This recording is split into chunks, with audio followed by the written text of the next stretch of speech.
दारगांवच्या हायवेचेर जमलेले आहा। कारण कितें म्हटल्यार फक्त जे खड्डे पडलेले आहा ते आज आमी चडशे पेडण्याच्यान म्हापशा कामाक वयता आनी परत म्हापशेच्यान पेडण्यां येता आनी जेन्ना पावस पडटा आनी खड्ड्यांनी पाणी भरता आनी पाणी भरल्यार कितकेशे लोक पडटा हांगा। म्हाका दिसता कितें हांगा आमचे जे पेडण्याचे इंजिनियर आहा ते चडशे म्हापशे रावता, पण म्हाका दिसता की तांकां दोळे आसा, कित्याक दोळे आसले जाल्यार हे रस्ते अशें नासतले। म्हाका दिसता की चडशे रस्ते जे आज ते करता ते सगळे अशे 2-3 म्हयने पावस पडलो काय सगळे व्हांवन वयता। ताका लागून गव्हर्मेंटान हे इंजिनियरांची सुद्दां कारवाय करूंक जाय, कित्याक ते रस्ते इतके पयशे म्हणून जे पयशे आमचे सगळ्यांचे, ताका लागून गव्हर्मेंटाची कारवाय करूंक जाय। त्याच बरोबर आमचे PWD खाते आहा, जे सरकारा कडेन आहा, तेंचे मंत्री आहा, तेंचे दखल घेवन हे रस्ते सारके करूंक जाय। कित्याक काल आमच्या भाईन सांगले अशें जी काल बस पडले ते कारण हे ना, जे खड्डो तो चुकोवपाक गेलो आनी ती बस पडली, कितकेशे लोकांची एक्सिडेंट जाल्या, मानी मोडल्या थोड्यांचे। ताका लागून गव्हर्मेंटान हेचे दखल घेवपाक PWD खात्याचे जे मिनिस्टर आसा सुदीन ढवळीकार हे सुस्त न्हिदलेले आसा।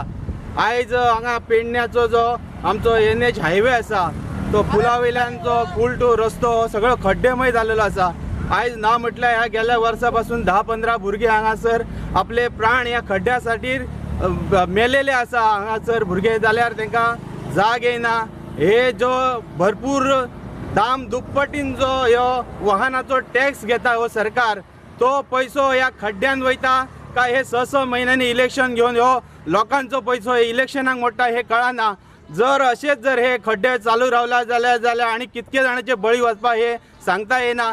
तेन्ना जर हे खड्डे ताबडतोब जर ह्या सरकारान ना बुजयले जाल्यार आमी हांगा पेडण्यान हायवे आमी आंदोलन व्हडले करून रस्ता रोको करतले।